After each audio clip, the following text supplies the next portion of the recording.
Ram Ram friends.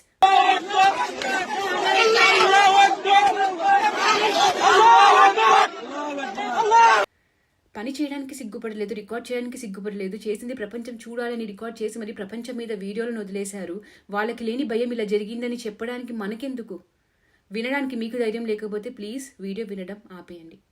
December 18, 2025 బంగ్లాదేశ్లో జరిగిన ఒక ఇన్హ్యూమన్ యాక్ట్, హృదయ విదారక దృశ్యాలు. మీలో ఆ వీడియో ఎందరు చూశారో తెలీదు. చూడకపోతే మట్టుకు మొదట వీడియో చూసి రండి. FBX అన్నిట్లో ఉన్నాయి, నా ఎక్స్లో ఉంది, వెళ్ళి చూసి రండి. చూసి వచ్చిన తరువాతనే వీడియో వినండి. అది చూస్తే మాత్రం మీకు కోపం, బాధ, ఏడుపు, ఆక్రోశం ఇలా మిక్స్డ్ ఫీలింగ్స్ వస్తాయి. వాళ్ళ పైశాచికత్వం చూస్తుంటే రక్తం మరిగిపోతుంది. కళ్ళ ముందు ఆ దృశ్యం తిరుగుతూనే ఉంటుంది. బంగ్లాదేశ్లోని మైమెయిన్ సింగ్లో దీప్ చంద్రదాస్ కేవలం 30 ఏళ్ల యువకుడు, ఒక గార్మెంట్ ఫ్యాక్టరీలో పనిచేసి సాధారణ హిందూ, ఒక దళితుడు, ఈరోజు ఏమీ తెలియకుండానే మతోన్మాద మాబ్ చేతుల్లో చనిపోయాడు. వీడియో చూస్తే భరించలేనంత బాధ. ఆ జనాలు మనుషులా? అసలు మనుషులంటారా వాళ్ళని? రాళ్లతో కొట్టారు, ఇనుపరాళ్లతో దాడి చేశారు, రక్తం కక్కిస్తూ అతను మాట్లాడే శక్తి కూడా లేకుండా చేశారు. ఆ తర్వాత ఆ మనిషి మీద ఎగిరెగిరి ఒకరి తర్వాత ఒకరు తన్ని అక్కడితో ఆగలేదు. మాట్లాడే పరిస్థితిలో కూడా లేని అతన్ని బట్టలు ఊడతీసి వంటి మీద నూలు పోగు కూడా మిగలకుండా చేసి నిప్పు పెట్టారు. ఇదంతా చేస్తూ నారాయ తక్బీర్, ఓలా రూబర్ అనుకుంటూ అరుస్తూ చేశారు. ఎందుకు చేశారు? అందరి దేవుళ్ళు ఒకటే, ఓలా అయిన రాముడైన ఒక్కడే అని అన్నందుకు. ఫ్యాక్టరీలో ఇద్దరి మధ్య ఏదో వివాదం జరిగింది. అబ్దుల్లా మాత్రం అరుస్తూ వాళ్ళ ప్రాఫిట్ని తిట్టాడు అని చెప్పాడు. అంతే, జరిగింది. నిజమా అబద్ధమా తెలుసుకునే విచక్షణ లేదు. దాడి చేశారు. పోలీసులు వచ్చారు, అదుపులోకి తీసుకున్నారు. బట్ పోలీసులే స్వయంగా ఆ మందకు అప్పచెప్పారా? లేదంటే వాళ్ళ చేతిలోకి ఎలా వెళ్ళాడు? ఈరోజు ప్రాణాలు అలా అంత దారుణంగా ఎలా పోగొట్టుకున్నాడు? నిజంగా ఓలా అనేవాడు ఉంటే ఇది చూసి చలించిపోయి ఉంటాడు. ఈ రోజున ఏం చేస్తున్నారా నా పేరు చెప్పి అని. ఇంతకన్నా భయంకరమైన విషయం ఏంటో తెలుసా? ఇదంతా జరుగుతుంటే ఇది మా మతం కాదు, ఇది ఇస్లాం కాదు, ఇది కాదు మా మతం చెప్పేది, మేము వీళ్ళని అబ్దుల్లాలుగా ఒప్పుకోము అని అనే సో కాల్డ్ ఏ ఒక్క అబ్దుల్లా కూడా ఇది తప్పు అని చెప్పడం కానీ, ఇలా చేయకండి అని ఒక్కడు కూడా అక్కడ ఆపినవాడు కనపడ్డాడా మీకు వీడియోలో? సరే, సామాన్య ప్రజలు ఓకే, ఆ దేశంలో పోలీసులు, మిలిటరీ ఏమయ్యారు? ఇదంతా జరిగినంతసేపు వేడుక చూసారా? ఒక్కడు కూడా రాలేదెందుకు? సో ఒక ప్రాణం కాపాడడానికి పనికిరాని మీ ముచ్చట్లు ఎందుకు? అక్కడితో ఆగిపోలేదు. మీడియా ఆఫీసులని నేలమట్టం చేశారు. డైలీ స్టార్ మీడియా ఆఫీస్ పరిస్థితి ఇది.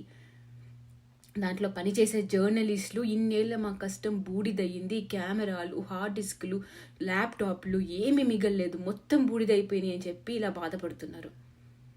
న్యూ ఏజ్ న్యూస్ పేపర్ మీద కూడా దాడి, అదే ఆఫీస్ సంస్థ మీద కూడా. మరి ఇంత జరుగుతుంటే పోలీసులు, బంగ్లాదేశ్లో ఆర్మీ ఏం చేసింది చూస్తారా? వెళ్ళి మీరు హీరోలు చాలా మంచి పని చేస్తున్నారు, మిమ్మల్ని మేము అడ్డుకోము, 20 నిమిషాలు ఇవ్వండి చాలు, లోపల ఉన్న జర్నలిస్టులని కాపాడి తీసుకెళ్తాం, తర్వాత మీ పని మీరు చేసుకోండి అని బ్రతిమాలి పర్మిషన్లు తీసుకుని,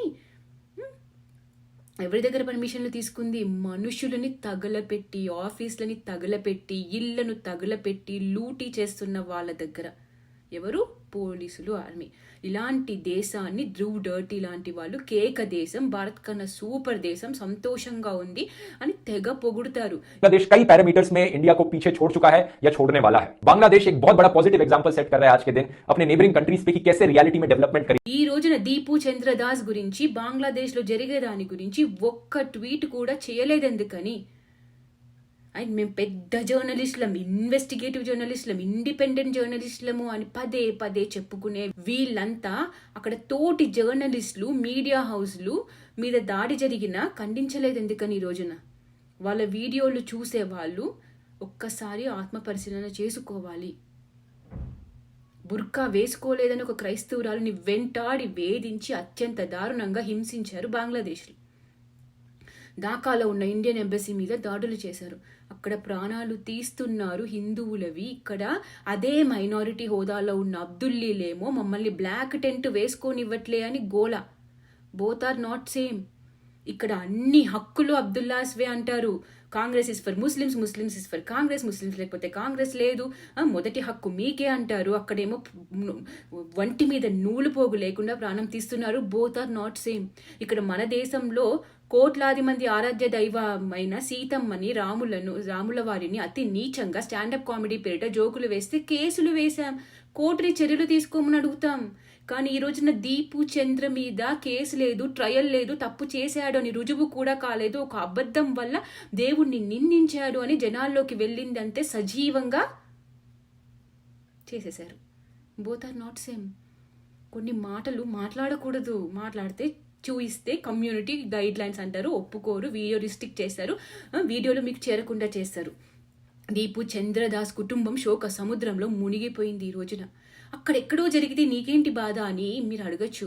అలా ఆ మనిషిని చెట్టుకి వేలాడ తీసిన వీడియో కింద కామెంట్స్ పెట్టిన వాళ్ళందరూ సంతోషం వ్యక్తం చేస్తున్న వాళ్ళందరూ పాకిస్తాన్, ఆఫ్ఘనిస్తాన్ అబ్దుల్లాలు కాదు, భారత్లో ఉన్న అబ్దుల్లాలే, ఇక్కడే ఉన్న అబ్దుల్లాలు. జరిగింది తప్పు అని ఖండించకపోగా సంతోషం వ్యక్తం చేస్తున్నారు. అంటే ఎవరి మధ్య, ఎలాంటి వారి మధ్య మనం ఉంటున్నాం? షేక్ హసీనా ప్రభుత్వం పడిపోయిన తర్వాత మొహమ్మద్ యూనస్ ఇంటరిమ్ గవర్నమెంట్ వచ్చిన 16 నెలల్లో ఆగస్టు 2024 నుండి డిసెంబర్ 2025 వరకు మైనారిటీలపై, ప్రధానంగా హిందువులపై వేలాదిగా దాడులు జరిగాయి. బంగ్లాదేశ్ హిందూ, బౌద్ధ, క్రిస్టియన్ యూనిటీ కౌన్సిల్ ప్రకారం సుమారు 2442 దాడులు జరిగాయి. ఇందులో ఆలయాల ధ్వంసం ఉంది, ఇల్లు దోచుకోవడం ఉన్నాయి, చంపేడాలు ఉన్నాయి. రోజుకి సగటున 4 నుంచి 5 దాడులు జరుగుతూనే ఉంటాయి. రోజు భయంగా బతుకుతూనే ఉన్నారు. ప్రపంచం మాట్లాడదు. ఫిబ్రవరిలో ఎలక్షన్లు జరుగుతున్నాయి. ఆ ప్రచారంలో ఏం చేయాలి? షేక్ హసీనా మీద కోపం చూపించాలి, జనాల్ని రెచ్చగొట్టాలి, అప్పుడు ఓట్లు పడతాయి, గెలుస్తారు. షేక్ హసీనా ఎక్కడుంది? ఇండియాలో ఉంది, ఢిల్లీలో తలదాచుకుంటున్నారు. సో తను ఢిల్లీలో ఉంది కాబట్టి ఇండియా శత్రువు. అందుకని ఇండియా నుండి 7 సిస్టర్స్ అని పిలవబడే మేఘాలయ, అస్సాం, అరుణాచల్ ప్రదేశ్, నాగాలాండ్, మిజోరాం, మణిపూర్, త్రిపురని మీ దేశం నుండి విడదీసి ఇట్లా మేము అఖండ బంగ్లాదేశ్ చేసుకుంటాము, కలుపుకుంటాము అని చెప్పి ఇలాంటి మ్యాప్లు కూడా రిలీజ్ చేశారు. మా దేశం డబ్బులు ఇవ్వకపోతే మీ దేశం దివాలా తీస్తుంది అని. ఇలా ఎన్నికల క్యాంపెయినింగ్లో ఉస్మాన్ హదీ అనే వ్యక్తి వ్యాఖ్యలు చేశాడు, ఇలా మ్యాప్లు రిలీజ్ చేశాడు. అలా చేసిన కొద్ది రోజులకే గుర్తు తెలియని వ్యక్తులు 2 బైకు మీద వచ్చి ఈ ఎలక్ట్రిక్ ఆటోలో వెళ్తున్న హదీని కాల్ చేశారు. దానితో ఆయన ప్రాణం పోయింది చికిత్స తీసుకుంటుండగా. సో అది చేయించింది భారత్ అని, రా అని, జనాల్ని రెచ్చగొట్టి హిందువులపైన దాడి చేయమని ప్రేరేపించింది మొహమ్మద్ యూనస్ ప్రభుత్వం. భారతే చేయించింది అని చెప్పడానికి ఒక్క ప్రూఫ్ కూడా లేదు. ఉంటే UN దగ్గరికి వెళ్ళొచ్చు కదా. ప్రూఫ్లు లేవు, రెచ్చగొట్టి బతకడం వచ్చు. వీడు Hasnat Abdullah, National Citizen Party leader. ఈ వీడియోలో ఇంకొకడు. వీళ్ళంతా ఏమంటున్నాడు? 7 సిస్టర్స్ని మాకు కలిపేసుకుంటాము, ఆ బాబర్ ఏం చేశాడు అదే చేసి భారత్ నుండి 7 సిస్టర్స్ లాక్కుందామంట. అరే వాళ్ళ దేశంలో గెలవడానికి భారత్ని ముక్కలు చేయాలా? ఒకప్పుడు వీళ్ళ దేశం ఫామ్ అవ్వడానికి వెస్ట్ పాకిస్తాన్, ఈస్ట్ పాకిస్తాన్కి మధ్య యుద్ధం జరిగితే ఇందిరా ఖాన్ మన భారత సైనికులను వీళ్ళ తరపున పోరాడాలా చేసింది. 1971లో మన భారత సాయుధ దళాలు అణచివేతకు గురైన వారి పక్షాలను నిలిచారు. మన ధైర్యవంతులైన సైనికులు కేవలం యుద్ధం మాత్రమే చేయలేదు, వారు ఇప్పుడు బంగ్లాదేశ్ అని పిలువబడే లక్షలాది మంది ప్రజల గుర్తింపు మరియు గౌరవం కోసం పోరాడారు. ఇలా తీర్చుకునేది రుణాన్ని. బంగ్లాదేశ్ ఆవిర్భావం కోసం 3900 మంది భారతీయ సైనికులు తమ ప్రాణాలను త్యాగం చేశారు. 10,000 మందికి పైగా గాయపడ్డారు. కానీ ఈ రోజు ఒకప్పుడు భారతీయ రక్తంతో విముక్తి పొందిన నేల అమాయక మైనారిటీల రక్తంతో మరకలవుతోంది. ఈ ప్రాంతం యొక్క జనాభా వాస్తవికతతో ఈ కొనసాగుతున్న విషాదానికి ఒక భయంకరమైన నిదర్శనం. 1951లో హిందువులు 22% ఉంటే ఈ రోజు ఆ సంఖ్య 8% కంటే తక్కువగా పడిపోయింది. హింస ఒక ఆర్గనైజ్డ్ క్రైమ్ ని ప్రపంచం పట్టించుకోవట్లే, ప్రపంచం మాట్లాడట్లే.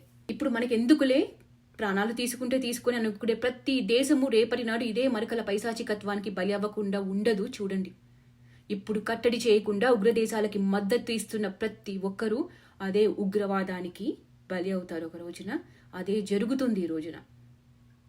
మనకెందుకు, మన పని చేసుకుందాం, మన జాబులు, జీతాలు, డబ్బులు, బంగ్లాలు, రిచ్గా బతుకుదాం అనుకున్న వారి ఇల్లు ఈ రోజున ఇలా అయిపోయినాయి.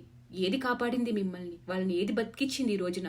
శత్రువు గురించి పూర్తిగా తెలుసుకుని సన్నద్ధులై ఉండాలి. ముందు శత్రువుని గుర్తించండి. ఎవరి మీద ఎలాంటి వాళ్ళ మధ్య ఉన్నామో గుర్తించడం చాలా ఇంపార్టెంట్. అవకాశం వస్తే వాళ్ళు ఎంత దారుణంగా బట్టలు ఊడదీసి చెట్టుకు కట్టేసి ప్రాణం తీస్తారో తెలుసుకోవడం.